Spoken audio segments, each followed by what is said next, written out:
In Falmouth, Massachusetts, on Cape Cod, there is a wonderful chamber orchestra, professional chamber orchestra. Chamber orchestras, of course, have 40 members as opposed to 80 or 100 for a full symphony orchestra, but they're noted for their clarity of sound and the intimacy that they present to an audience. The Simon Sinfonietta has been playing in at Falmouth Academy in Falmouth, Mass. for approximately 10 years now. And 4 times a year or 5 times a year they come together with musicians from Providence, Boston, Cape Cod to form this gem of an orchestra. Saturday, March 31st, 2012 at 7:30 in Falmouth Academy, they will have their 3rd concert of the season. It's a very interesting program. Symphonically, it spans from Boyce. I always remember Boyce because when I was living in New York many years ago, I went to Sam Goody's, and when we were still buying LPs, it said 8 Boyce symphonies for $5.99. I thought 8 symphonies for $5.99. That's a great deal. How can you pass that up? And that was my introduction to Boyce. The symphonies were all totally charming, and I listened and listened and listened to that record and always smiled that I had never heard of Boyce before. Boyce is sometimes considered late Baroque, early classical. These were small gems of symphonies that were composed, and number 5 will be on the program on Saturday night. At the other end, almost, of the symphonic spectrum is Haydn Symphony No. 104. It's his last symphony and extremely complex, very, very interesting work. So within this 1 hour-and-a-half program, you get one end and the other end of this early period of classical symphonies. But that's not all that happens. As Simon Sinfonietta, the conductor and music director, often puts together interesting programs, this concert also, sandwiched in between, includes Carl Maria von Weber, known perhaps for his opera Die Freischütz, wrote a concertino for clarinet and orchestra. He also wrote a concerto for clarinet and orchestra, but the concertino is especially beautiful, extremely difficult, and certainly, I would say, the top inspiration for anyone playing the clarinet, so any clarinet student should certainly know this work. And finally, there's the very interesting work by the American contemporary composer Ellen Taaffe Zwilich. It was commissioned for the Handel Tricentennial by Maestro Simon when he was conducting at the Kennedy Center, and it was commissioned for the Handel Festival Orchestra, or I think it had changed its name at that point to the Washington Chamber Symphony. So it was premiered at the Kennedy Center in 1985.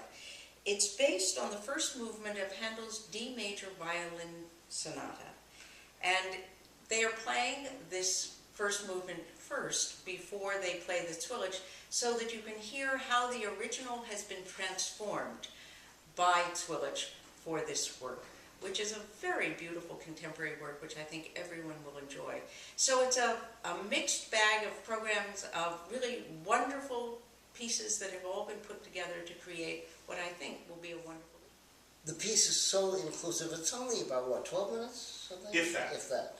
And encompasses the entire range of the instrument. He clearly had goals in mind when he composed the piece.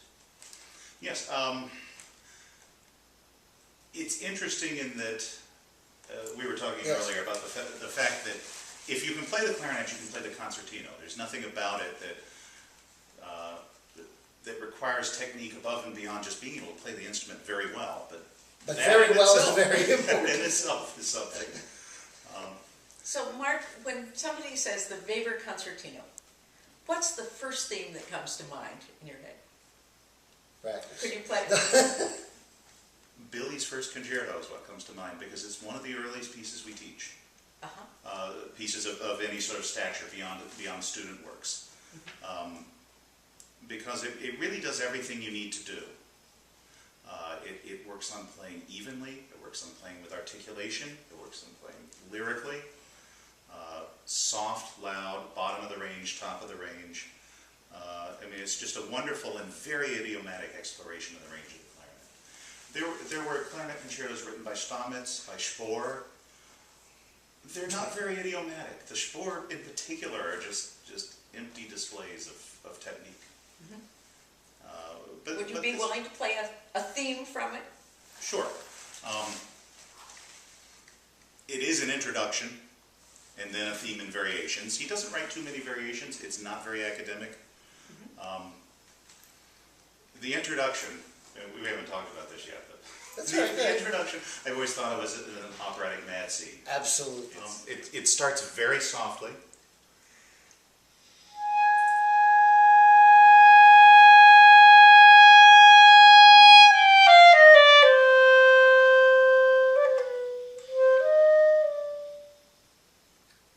Then we become angry.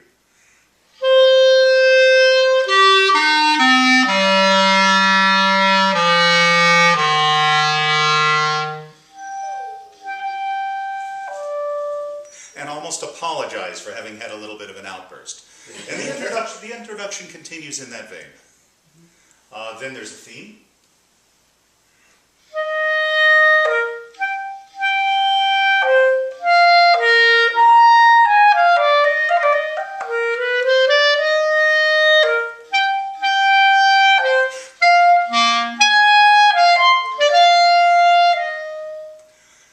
And a set of variations on that theme. If we started, we'll then play.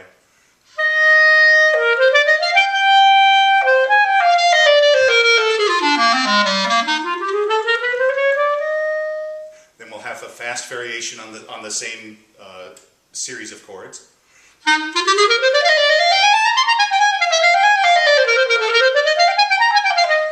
I'm playing short bits because we want people to come to the concert. If our notes were...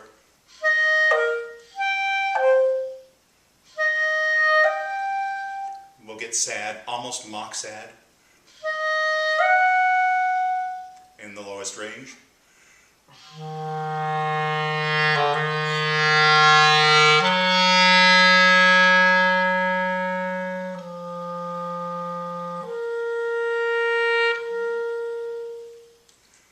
And then a series of 6/8 variations at the end, to the typical clarinet arpeggio work.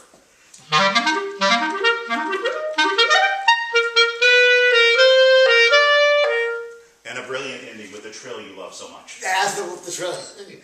Which is usually this, but which I play is that close to what you remember? Yeah, that is, yeah. Which could It was be. the other trill that He might have done that, actually. yeah. But it's a fabulous piece of music. It is very well constructed, very well written for the instrument, makes sense to the And listener. the Handel Tricentennial was on its way, and what was then the Handel Festival Orchestra in Washington, D.C., was holding forth there. I thought we needed to commission a work to honor the occasion, and Ellen Zwilich, who was then a violinist in the Metropolitan Opera Orchestra, and really on her way as a major American composer, came to mind. I asked her if she would compose a work for the orchestra that we could take on tour. We had a European tour scheduled for that season. And she decided then to base her piece on the first movement of the Handel D major violin sonata, which she had played as a violinist early on, and I guess all violinists play that piece at some point in their lives, and used that as her base for the inspiration for her 5-movement work, and proceeded to compose the Concerto Grosso 1985, which is its title, and it's all built on the opening movement of that. This third concert of the 2011-2012 season for Simon Sinfonietta will take place at Falmouth Academy in Falmouth, Massachusetts, which is on Cape Cod. Program begins at 7:30. For more information, go to our website, simonsinfonietta.org.